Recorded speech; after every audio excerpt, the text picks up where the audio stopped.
The room went silent the moment she said it. The scent of lilies mixed with polished oak and grief.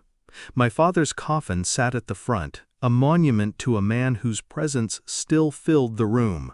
And yet it was her voice that cut deeper than death. "You were adopted," my stepmother whispered, just loud enough for the front rows to hear. Then she leaned closer, her perfume sharp, her lips curling in triumph. "He never loved you anyway. Everything goes to my son." The air fractured. A ripple of gasps spread through the mourners. I saw pity in some eyes, satisfaction in others. She thought she had won. I said nothing. Instead, I reached inside my jacket and pulled out the envelope I had been saving. I handed it to the lawyer seated beside me. His face did not flicker, he only nodded. This was the moment I had been waiting for. I remember the first time I met her. I was 17, raw and awkward, still reeling from the loss of my mother. My father introduced her as his new companion. She smiled at me with a sweetness that could rot teeth. She touched my arm, called me darling, said she wanted to fill the emptiness. For a while, I believed her. She made my father laugh again. She set the table with flowers, remembered my birthday, pretended to care about my dreams. She wrapped herself in kindness like a cloak, and I mistook it for love. But kindness is a mask, and masks slip. It started small, a locked drawer in her study, strange calls taken behind closed doors. The way she tightened her grip on my father's hand when I spoke, as if afraid I'd steal his attention.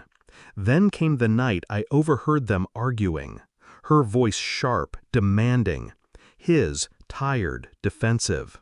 "You'll leave him nothing," she hissed. "It's my son who deserves it." My stomach dropped. My father didn't answer. Silence can wound more than words. That night, I stopped being a son. I became a strategist. I didn't confront her, not then. Instead, I studied her. I learned her rhythms, her weaknesses.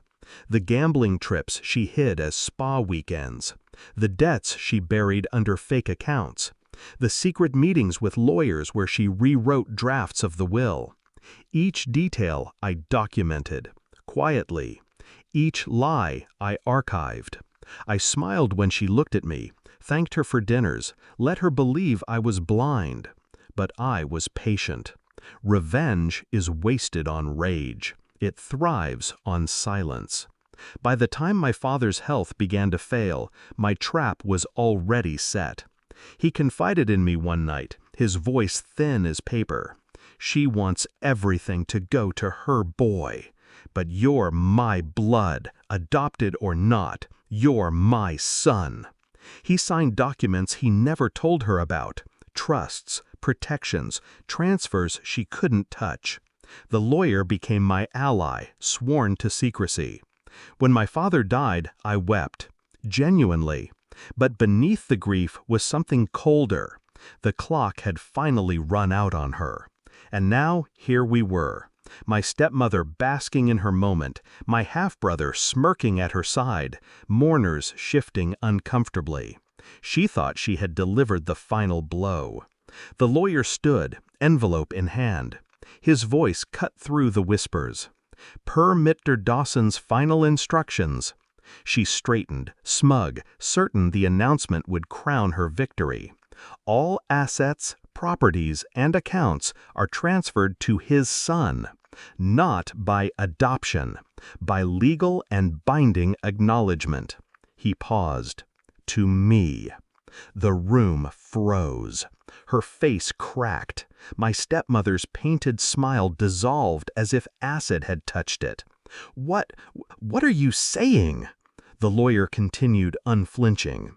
"Furthermore, in light of recent investigations into debts and misappropriated funds, Mrs. Dawson is hereby disqualified as a beneficiary." He produced another folder. Her gambling, her theft, her fraud, every sin neatly catalogued. Gasps turned to stares. Stares turned to judgment. I didn't look at her. I only watched her son's smirk fade into panic. She tried to speak, to protest, but words strangled in her throat. Her power collapsed in real time. And me? I remained silent. The silence of someone who no longer needed to prove anything. The lawyer's final words sealed it. All is transferred to Mr. Dawson, Jr., as his father intended. The room shifted. Pity vanished. Respect replaced it. Eyes turned back to me, not with doubt, but with recognition. I felt no joy, only release. She had spent years weaving lies, sharpening her knives in the dark. But I had learned that the sharpest weapon is patience. My revenge wasn't loud, it wasn't dramatic, it was precise, surgical. A single cut that severed her illusions forever. As the mourners filed past, offering condolences laced with new respect, I finally turned to her. She was crumpled in the pew, mascara bleeding, her son gripping her arm like a drowning man. I